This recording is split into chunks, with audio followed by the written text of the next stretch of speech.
Thank you for joining us at the Chester County Library here in Henderson, Tennessee. I am Savannah Gilbert, Director, and I'm here today with John Harris and Al Price, two of our local Chester County authors.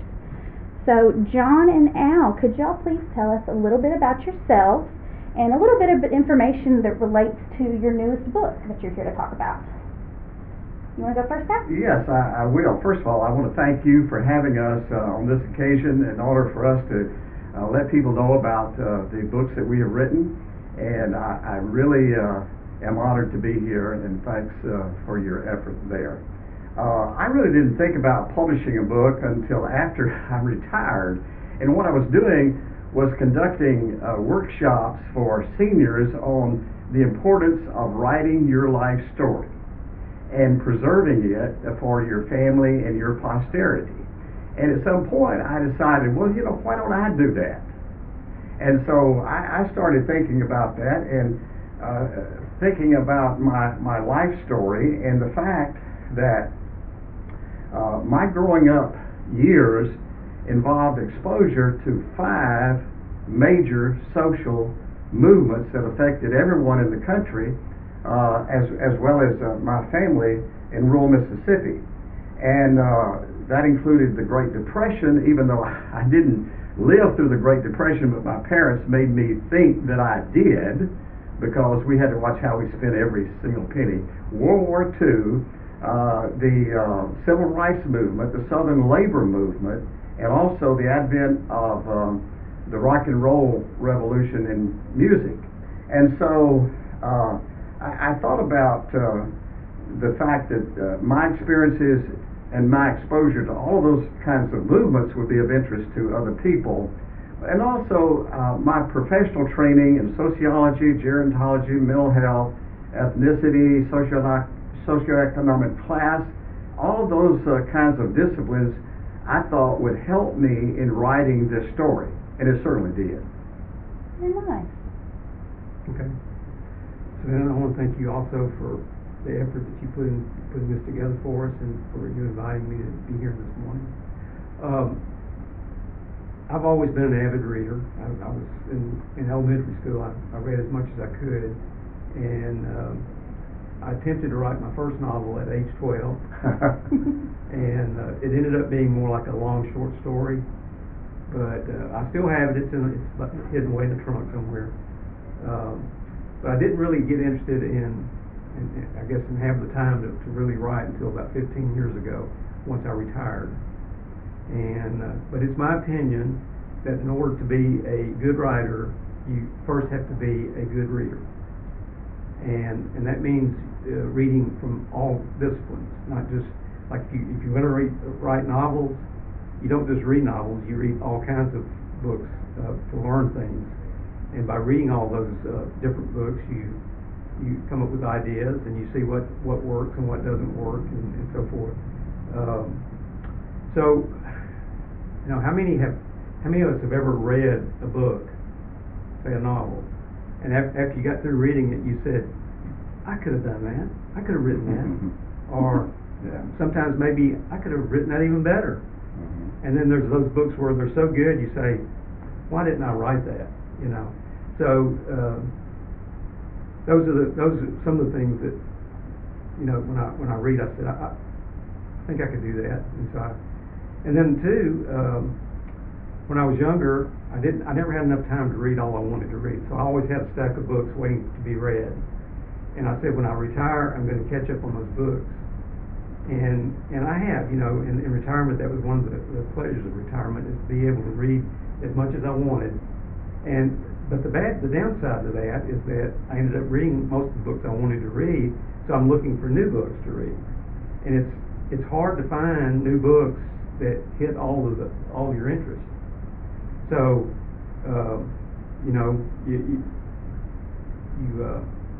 at some point I said, well, if I can't find the book that I want to read, I'll just write it.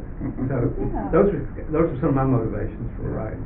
Okay, and was that part of the motivation for the newest one, When You're Strange? Well, the motivation for that book, I think the idea for that book came to me when I was reading Dean Koontz's novel titled Odd Thomas. Yeah, okay. So, you know, Odd Thomas was a very strange young man. And while I was reading that book, I saw another guy that was just very similar to Odd Thomas. I didn't know his name at that time. And so I came up with this story, When You're Strange. I came up with it, I think that was the seed of it as reading Odd Thomas. And so he was, Odd Thomas is an unusual character, and my Win is a very unusual character. Odd Thomas has some strange powers. Win has some unique abilities. So I think that was the motivation for writing this story. Okay, very nice. So, you've mentioned already a little bit about why you wrote this book. Both of you have touched on that a little bit. Is there any other reason that you really wanted to push this book out there? Any reason to help other people, to help yourself, family members, anything like that? Yes. Once I started writing, I produced a historical novel titled Ethereal. It came out in 2019, and then last year, this memoir titled Gravel and Grit, A White Boyhood in the Segregated South. And it really tells the story of my rural boyhood in Mississippi. And this was in the midst of racial hostility and class exclusion, but also stories about simple country pleasures and strong family ties. And another reason has to do with the fact that I live in the South, and the South, as you know, is the most written about region in the country. And the works usually are of two types. One, historically, is a portrayal of the South in a romanticized fashion. In other words, everything was idyllic. Everyone was happy and everyone got along, as demonstrated in the classic movie Gone with the Wind, for example. But the other extreme is that the South is demonized. There's no good in anybody, everything is bad. And these are stereotypes, and both simply is not true. They're overgeneralizations. And so the truth is that there's good and there's bad, and that's reflected in my title, Gravel and Grit. And gravel is a diminutive of grave and refers to the coarse, unflattering, shameful side of our culture. But the grit, on the other hand, refers to the remarkable will to survive through hard work and honesty and striving and overcoming. And so that's the meaning of the title, Gravel and Grit, both the good and the bad. And so from that perspective, I started writing. And another reason why I wanted to write this was because I wanted to explain the transformation of my own personal values from racism to a person with values of inclusion and equality. And I have a chapter in the book titled My Damascus Road, which really tells about my conversion story. Okay, very nice. Very nice. John, do you have anything you'd like to add about Win? Win is he's a young man, and for the most part of the story, it takes place over about a year's period during 2019-2020. So it's a contemporary story. And Win, when he was very young, he was diagnosed with autism, and a little later, it's defined as Asperger's. And this book, it's about those the person with that situation. So obviously, I did a lot of research for that, and the story is set in Jackson. So, I thought maybe in that perspective would appeal to local readers also. And the good thing about that is didn't have to do a lot of research because it's contemporary, and it was here locally, so I knew most of the areas and so forth. Might help make it more relatable for people too. I like that. Excuse me, I believe your question had to do with why we wrote the Mhm. book. I might also explain that in the literature there is a void, and I believe that my book fills that void in the sense that there's really not a lot out there about what's commonly called white folks in the South. Uh-huh. And the assumption has been that they're all illiterate racists, and that is not true. Mhm. And so what I attempted to do was to write about poor and working class people who mattered, who were trying to work hard, be honest, and spread goodwill, do well in life with hard work, frugality, and simply trying to overcome and achieve something worthwhile.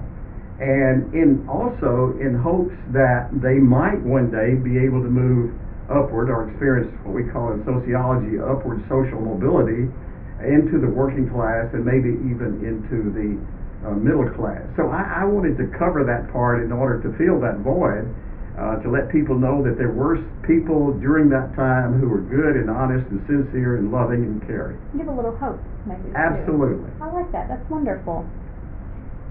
So, with your book, Al, did you experience any particular challenges? And if so, how did you overcome those challenges? Yes, I did. It's a memoir, and that's looking back, and so I had to go back and sort of relive some experiences, and also, really, I think for the first time, I fully began to understand the tremendous sacrifices that were made by my mother and my father, and also recognizing maybe even for the first time the reason why they worked so hard and were so saving, and it was all for me. It was all for me and my future. And that was a very emotional moment for me to go back and see what all that they did and all of the things they sacrificed in order that I might have an education and that I might perhaps do better than in life than they did. And that was very difficult for me because I often wondered if I ever thanked them really enough for what they did. And so I had to grit my teeth and just go through those emotional moments and get it written down, and I'm really glad that I did. I'm sure that was a difficult experience and humbling as well. Yes. That's wonderful. What about for you, John? Well, the greatest challenge of writing any book for me is actually just sitting down and writing it. Getting started and doing it. Taking the time, finding the time to do the research, the organization, the drafting, the editing, and then it's hard to maintain that enthusiasm. When you start a book, you have this enthusiasm to do it, and it takes so many months to write the book that you got to make sure you don't lose that enthusiasm as you go. So that's always a bit of a challenge. The greatest challenge, I guess, with writing Win was that, as I said, he's autistic. So I had to try to put myself in his shoes, and so I had to understand what it was like to be an autistic person. So I had to do some research there and try to get into that that frame of mind. So that was a bit of a challenge. Also, as I said, this story is set contemporary last year or so here locally in Jackson, and of course that was some trying times for us. We've all lived through that, but it's a time with the pandemic and the quarantine and a lot of unrest, destructive riots, looting. There were protests to remove memorials, and we had a contentious presidential election. So all those things were, in order to make the story real, you have to mention some of those things. And so you always have to be careful as a writer that the way you present anything that could be offensive to some people, that you don't do that unintentionally, because you don't want to do that. It alienate any of your writers. So that's always a challenge, is to knowing what how to present certain things like that without offending someone. And you'll never be able to write a book that doesn't offend someone. Yeah. So you have to keep that in mind too. But you don't want to unintentionally offend your readers. And so that's always a challenge. So to expand, you've mentioned a couple of times now you did some research on the autism and things. So just to expand on that, what kind of research did you do for that? Well, for this particular book, I did a lot of. I read books. We are having a power outage, folks, but I think our recording will still go just fine. Okay, continue, John. So I read some books and articles on autism and Asperger's. I talked to some people who deal with those, as educators who deal with those kinds of young people, to get some kind of ideas of their characteristics, their traits, and there are several good novels that have already been written about main characters that have Asperger's and autistic. So I try to do those kinds of things. But the research for this is my 11th book, and the research for every book is different because it depends on what type of book you're writing, whether it be historical fiction or whether it be contemporary. If you're doing research on a place that I've never been, I have to see it.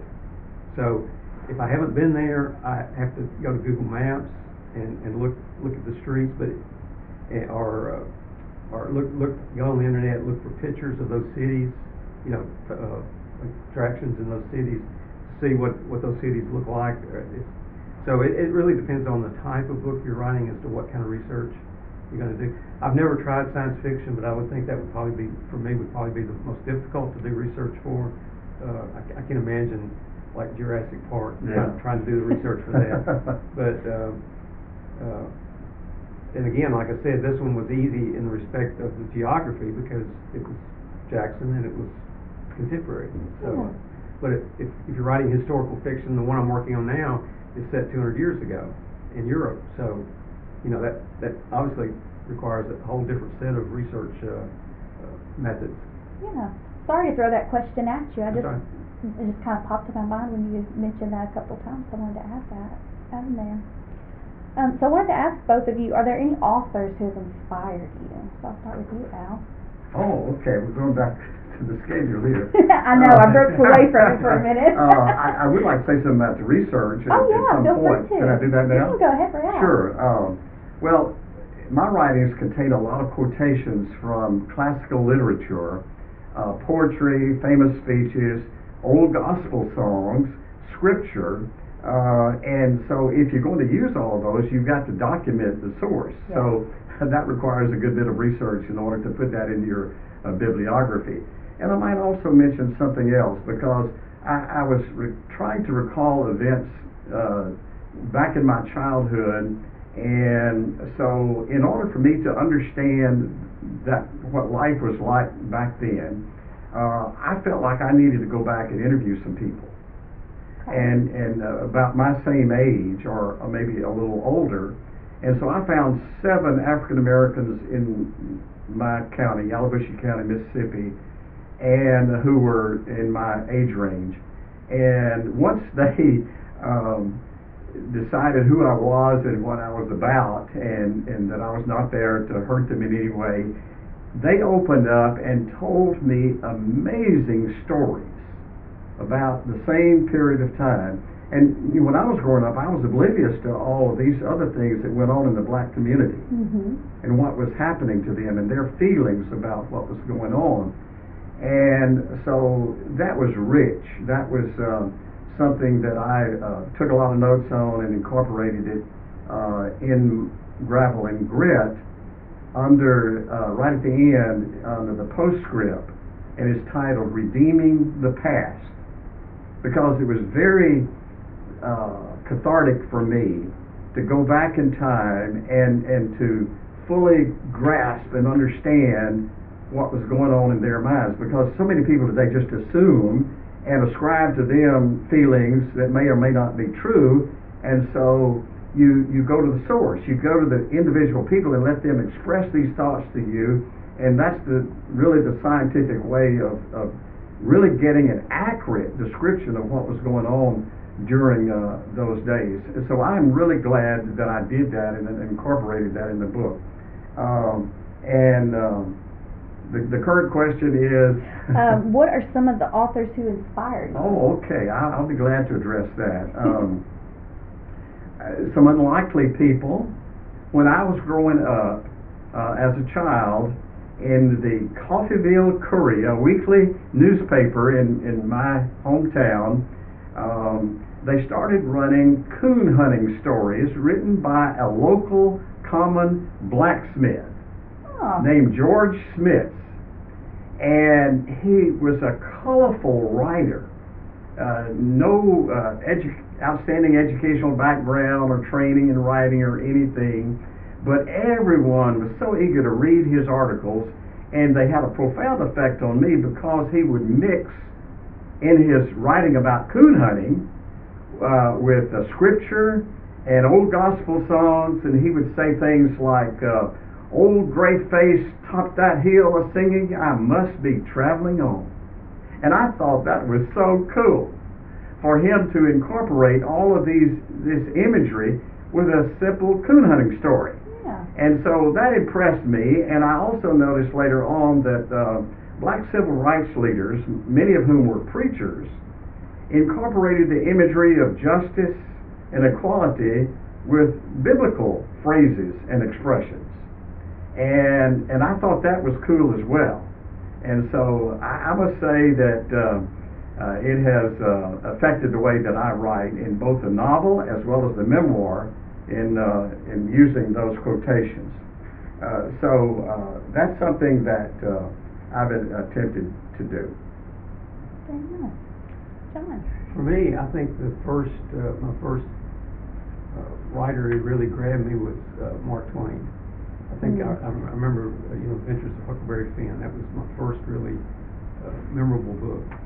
And of course, as a kid, that you see that one way, but as you get older, I saw Mark Twain from his sense of satire and humor. Yeah. And so I still admire Mark Twain, especially his short stories. And then later in high school, I think the novel that really hit me hard was To Kill a Mockingbird.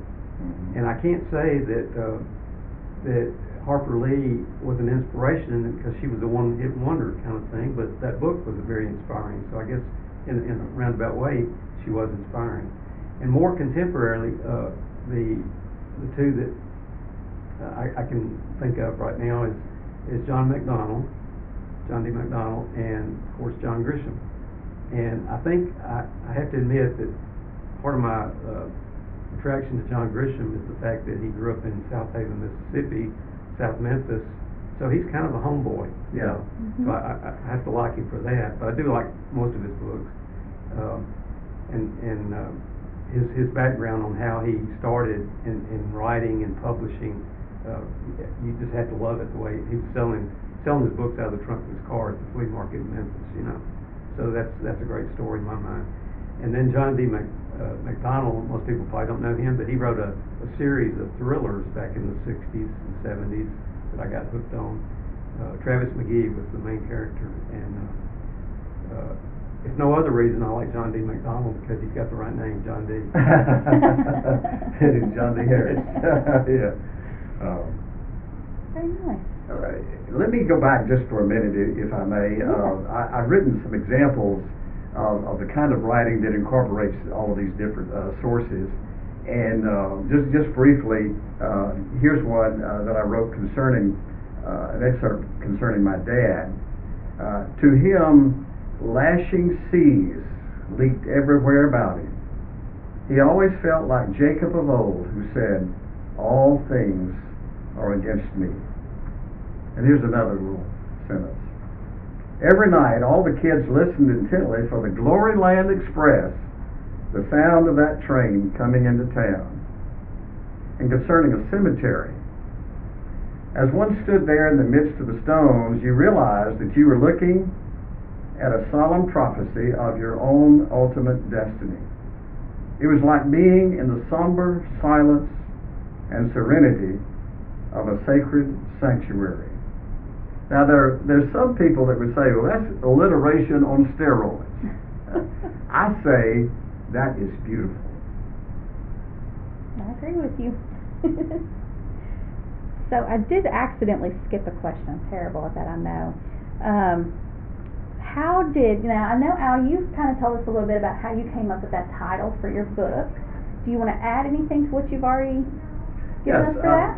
I was very familiar with gravel roads and where I grew up, and gravel and grit are metaphors for both the good and the bad.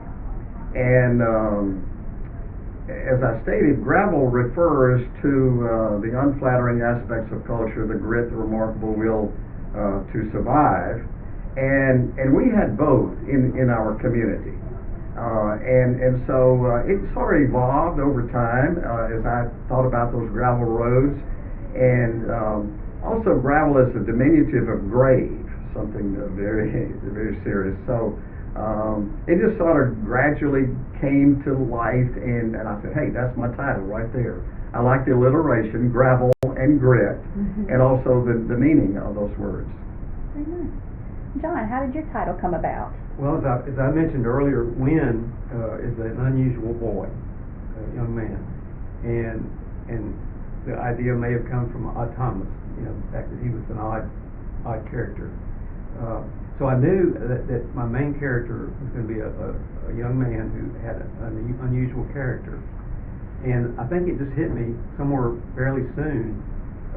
You guys remember the old song by the group The Doors? It was called People Are Strange. And there's a line in there that says, when you're strange, no one remembers your name when you're strange. So when you're strange. Oh, that is too perfect. Okay. When you're strange. When you're strange. So I came up with the title, and I came up with my character's name through that song. Wow. That's very unique. I love that. If you look back, if I look back on all the books I've written, the titles can come from any place. Yeah. They can come from, like you said, from song lyrics, poems, from Bible verses, just from a comment from another book, another novel. One of my books is the title is South of Sight, and it was basically my version of East of Eden. So it's kind of like, so that can come from any geographical. It can come from the character's name and one of the characters in the stories. Some event in the book. It can come from a theme like revenge or grace, or titles can come from anywhere. And the so-called hook that we should have, either the first line, or first paragraph, first chapter, that sort of thing, can also be in the title. I mean, it makes it even better if you look at the title and you wonder what that's about, and you want to know more, and you're going to read the book. That's true. Because we do judge books by their cover. That includes the title. That's true. They were the not cover supposed to, but we do. is extremely important, as a matter of fact. And speaking of cover, if I may, yes. I am very pleased with my cover. Memoir is looking back, and so here I am in the present, and I am looking back, and that's me, by the way, when I was age 3. Oh. And so I'm wondering how this kid got through the years all the way to where I am today. And so I'm very proud of this cover, and the title Gravel and Grit, which if you'll notice, the lettering is very similar to the dramatics of Gone with the Wind. Yes. that comes across the screen. So anyway, I just wanted to mention that. Very nice. So next, what is your personal writing process like, specifically for this latest book? I hate to admit this, but I really do not have a set process for writing. And I know that that's recommended in Shelby Foote, for example, a Civil War historian. His goal was to write 600 words per day. And, other authors have a goal similar to that, or a set time of day. It is said that William Faulkner really could do his best writing with a bottle of whiskey by his typewriter. And but I really don't have, and probably should have, a set process. I know John does, and as a result of that, he can write 2 books a year, and that's great. So I sometimes I go, in all honesty, long periods of time without writing at all, and that's called hitting the wall. And a lot of authors have that problem. You reach a point where you hit the wall. You just don't know what to write, and you can't write. You just can't make yourself start. And so I don't recommend my process of writing to anyone else. Well, John, tell us a little bit about your process. Well, my process is evolving. Every book I write, I learn something new, and I try to incorporate what I do that I've learned new to make the next book better. But as Al says, I guess I'm methodical, so I have a process in that I have to have an outline. It's not a very detailed outline, but I have to have an outline to write. And I think there's basically 2 kinds of writers. There's the plotter, who has a plot or has a outline, and the other is the pantser, who writes by the seat of their pants. That's what they're called, plotters and pantsers. And I'm a plotter. I can't just sit down and not know what I'm going to write next. I've got to have an idea of what I'm going to write.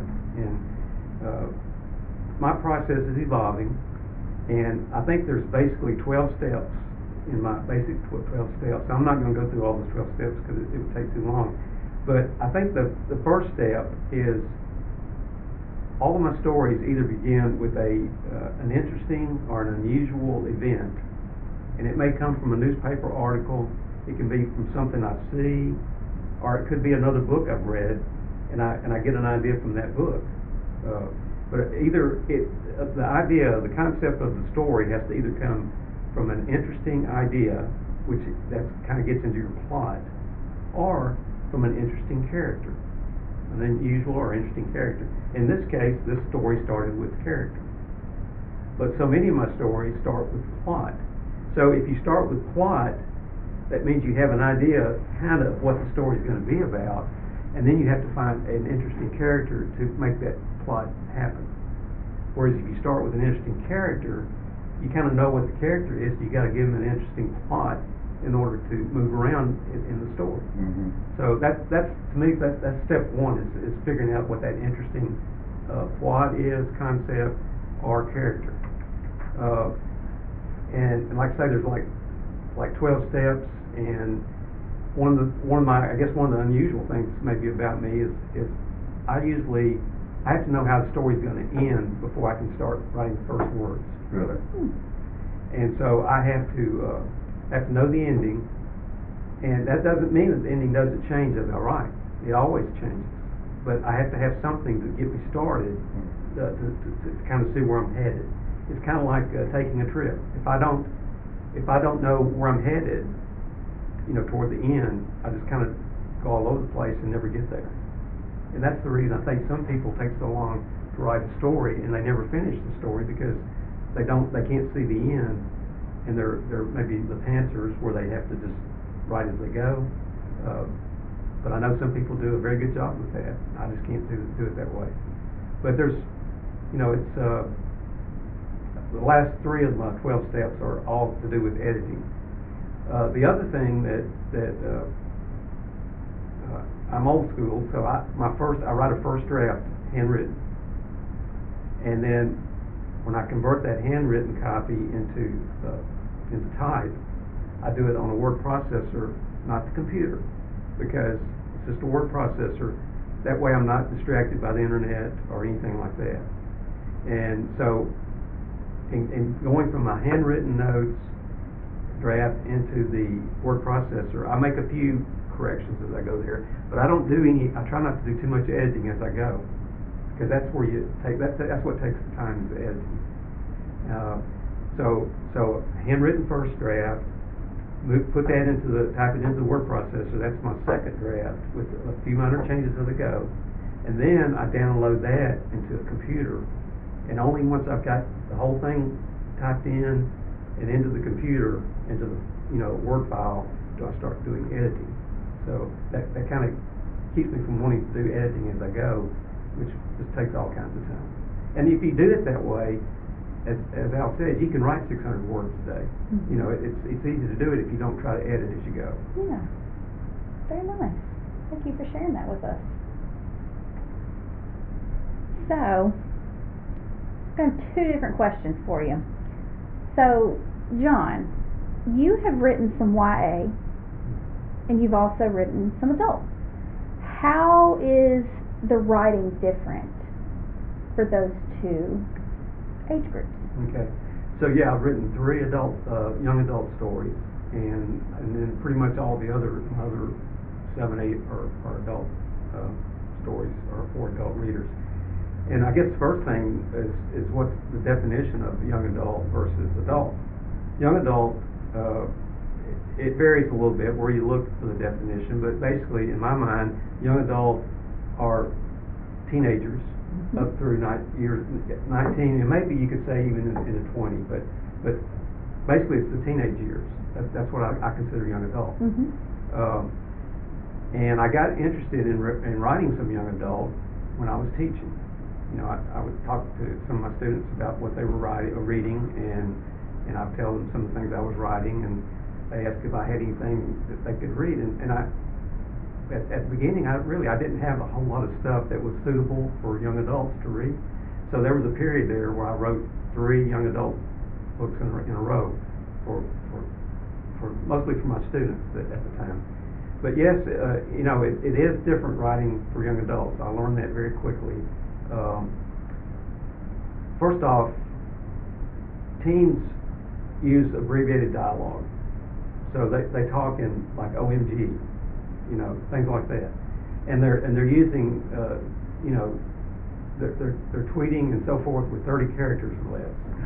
So everything's abbreviated. Everything has to be very succinct, and then the other thing is young adults use a lot of slang, mm-hmm. a lot of current words and jargon and stuff that it usually has a short shelf life, but some of it is enduring, and so you, as a writer, you almost have to say, what are the kids saying today? What terms do they use that you think might live on? Because you want your book to live on. Mm-hmm. Okay, so that makes it a little bit tough too. The other thing about I found about young adults is they tend to want to read books that are written in first person, I, and in present tense, now. And think about it. I think when I was a young person, the world pretty much, I saw the world through my eyes as everything was kind of about me, and it's right now. And the kids today are even more so, I think, because of the way everything is so, the way they live on their media, Mm-hmm. So you got to keep that in mind. And so I don't tend to write in first person present tense. I tend to go third person past tense. So, but some young adult stuff, I do that. I try that.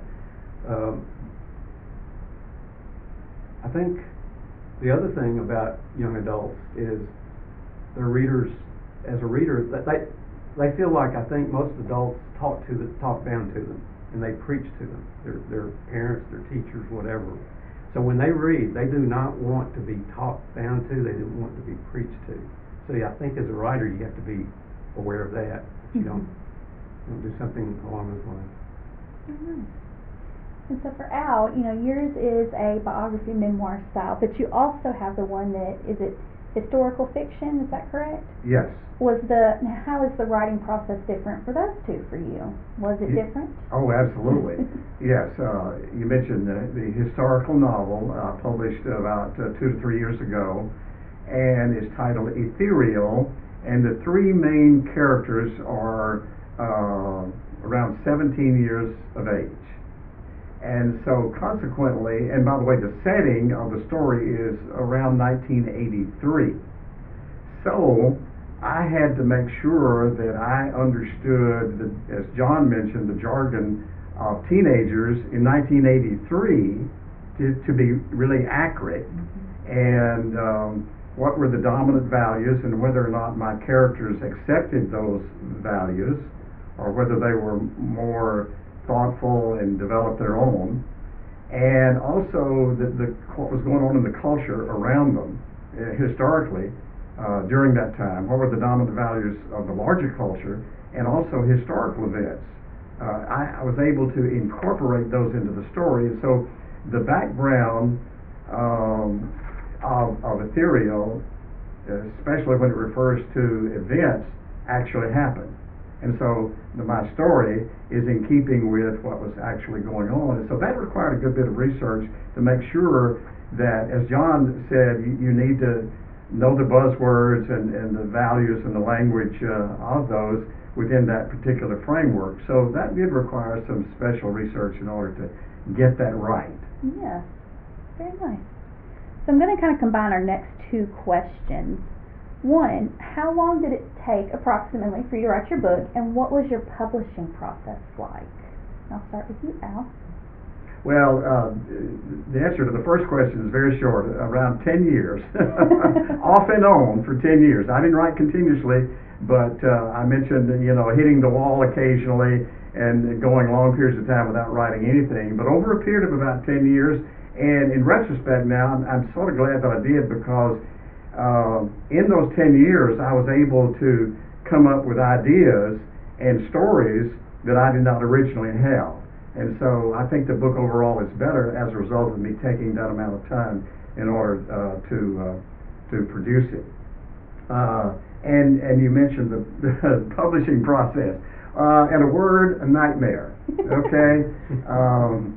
But I got some really good advice early on by a editor who said once we narrowed the book down to 300 pages or less, because I originally submitted 515 pages to be edited, and he said the very first thing, Al, that we got to do is we got to delete. We got to trim this down to 300 pages or less. But he said, as you start seeking a publisher, you're going to have to be thick-skinned, because you're going to have to be able to deal with all the rejections that you will no doubt experience, and what most writers experience. We have this illusion very often that, this is the next bestseller, and people are just waiting to receive it and publish it, and that's not true usually. So it's really hard work, and you have to decide whether or not you're going to jump into the fray, and you are going to really make a concerted effort to come up with that query letter and submit it to either agents or a publishing company, especially if you are attempting to go the traditional publishing route. And so many of the publishing companies have their writers, their established writers right now. They've got 20 of them. They publish a book or two a year. They make money for the company. And a lot of times it is very hard for a new writer, a novice writer, to break through and be accepted. And so, to make a long story short, I eventually reached a point after having an agent who accepted my work, and approaching so many different people, two or three of which almost took my book, but I finally decided to go the self-publishing route. And I chose a company called Ex Libris, located in Bloomington, Indiana, and I ended up allowing them to publish both the historical novel as well as the memoir. And I'm glad I did. In that process, what you usually do is that you purchase packages, and they have different packages for you to choose from, and you can decide how much money you want to spend to buy a particular package. If you, for example, if you want a lot of book reviews, I mean, you can buy book reviews, Yeah. And so there's elements there in each of these packages, and you decide which ones to go with, and including editing services. And I must say that their editing services were superior.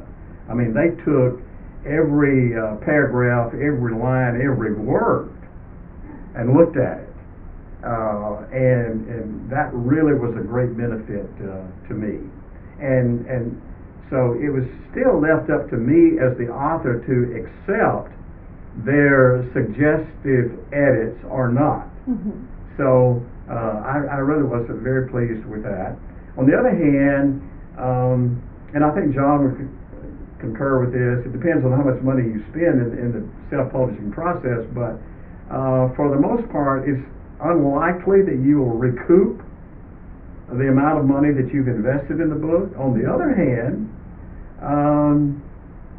for a lot of authors to know that their book is advertised on Amazon.com is enough. Okay. And there's something special about being able to hold up your book that has your name on it and know that it's out there. Even though it may be only of value and recognition to your family in knowing what your growing up years was like.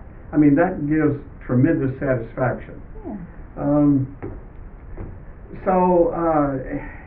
It's as I said, it takes a lot of pressure off once you decide to go the self-publishing route. I might also mention that if your self-published book sells well and is doing well and gets real positive reviews, then oftentimes a traditional publisher will and can pick it up and publish it themselves. Okay. But one of the values of having it advertised on Amazon.com is that customers, people who've read your book, are able to submit reviews. Mm-hmm. And people do read those reviews. Oh, yes. And even I read reviews when I'm going to pick items out for the library. Yeah. Right. Now, Mm-hmm. obviously, you would do that, and so that's very, very important. And I'm very pleased with the number and quality of reviews that are there having to do with Gravel and Grit. Well, good. Wonderful. Same question for you, John. Okay, every book is, every novel I write is different as far as how much time it's going to take. If it takes a lot of research, then it's going to take more time. Mm-hmm. But a book, I would say, When was kind of a typical book. That would normally take anywhere from 4 to 6 months to draft it, and then another 3 months plus for editing. So when you add it all up, it's just kind of funny to me. My books come out to be about 9 months. Okay. Same as a child. And these, I kind of look at them as my children, but some could take longer if there's a lot of research involved.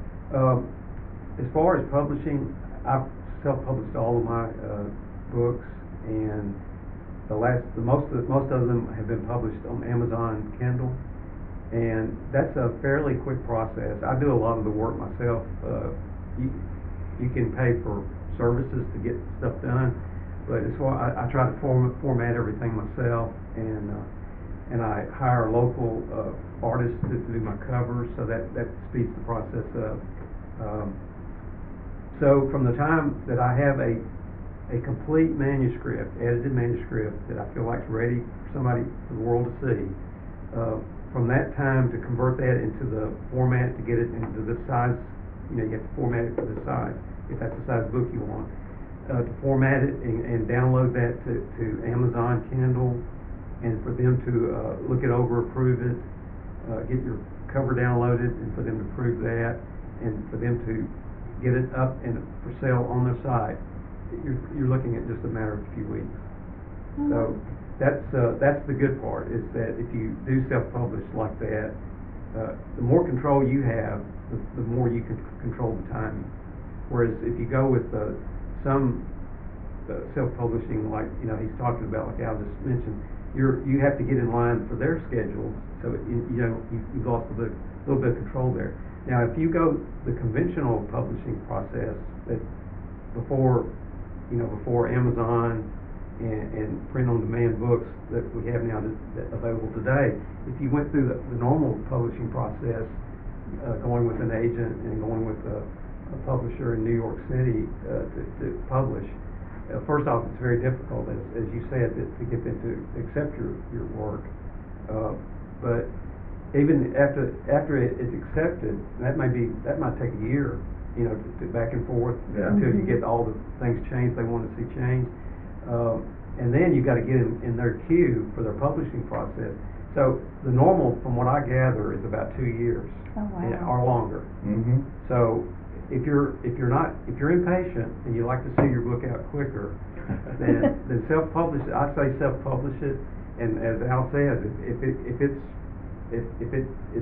recognized by the right people and it gets good reviews, then who knows what can happen. You might get a regular publisher, a mainline publisher, to pick it up, or you might be like John Grisham, and he was going nowhere, and Tom Cruise saw his book, and Tom Cruise bought the rights for the firm and to make the movie before the book was ever published.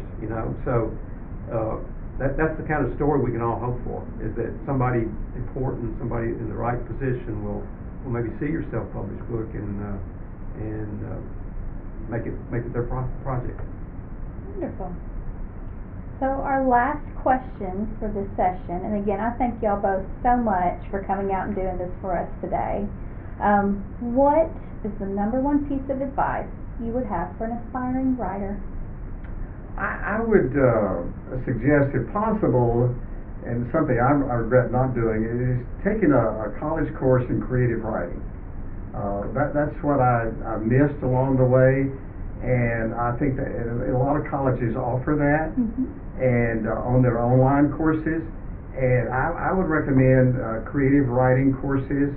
I would also recommend, you can subscribe to the Word of the Day from dictionaries and various sources, that how to use words and introducing words that you can incorporate into your vocabulary. So you really do need an effective vocabulary, and that's a gradual process, and the better you are at using a lot of different words in the most accurate words to describe a situation, that will greatly improve your writing, if you will do that. That would be my best advice. John? My advice is that if you're a young writer, don't do as I did. If you're a young, aspiring writer, don't do as I did and become an old, aspiring writer. If you think you want to write, there's no time too early to start. You don't have to have any formal training. You just do it. Because by writing, it's like anything. Experience makes you better. And if you're a middle-aged or older aspiring writer, then what I say to you is that you've lived enough of your life, that something in your life has been interesting enough that you need to tell that story. Everybody has a story. I'm convinced that everybody has a story, and only they can tell that story through their experiences. So that's the advice I give to an older or middle-aged person. But to all aspiring writers, regardless of age, my advice is to just sit down and write. Yeah. It's like anything you do in life, whether it be a sport or anything. The more you do it, the better you get. And if you write something and you don't think it's very good, you don't like it, put it away. It's all right. Put it away and write something else. Mm-hmm. And most likely, it might be a year, it may be 10 years. In your case, 10 years. But you'll find that something you wrote that you started will be a starting point for something else you want to do. You want to go back and make some changes to it. But whatever, just write it. That's my... I'll underscore that. Just jump in the fray and write, and experience all of the common things that writers go through, and you learn from experience. And that means you're going to be better next time you sit down to write. Okay. Before we close out, is there anything that any of you would like to just add at the end? That's all of our questions, but if you have something you'd like to add, I just want to give you that opportunity to add that right now. I think if you look at any of those thousands of books that you have out there on that shelf right now in the library, Excuse me, I need to go out this door. I think that anytime there's a book, it's an implied contract between the writer and the reader. The writer is basically telling the reader, trust me, I've taken this much effort to put this book together because I think there's something here that you might learn from, or you might be entertained from, or you might be enlightened from. I mean, whatever the reason that the book was written. And I think from the reader's standpoint, it's they have to trust the writer, that they're going to do that for them, that the book is going to deliver something to them that they need, that's worth their time and their effort that it takes to read that book.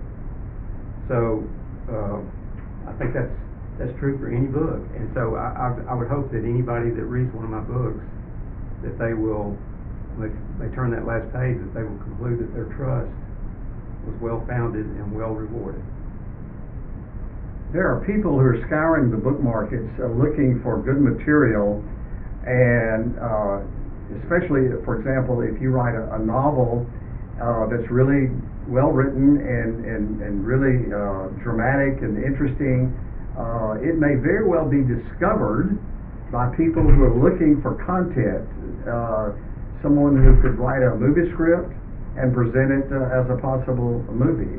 That's out there, and there are people whose book has been chosen to do that, and they had no idea that that was even in the works. So that's a motivation for creating something that could be screen-worthy, and that may very well happen. Very nice. Well, I just again want to thank both of you, Al and John, for coming out today and for doing this for us. And thank you to anybody that views this video. We do have books by John and Al here at the library for checkout. So please do not hesitate to call the library, come by the library, check out their wonderful books, and thank you both very much again for doing this for us today. Thank you, Savannah.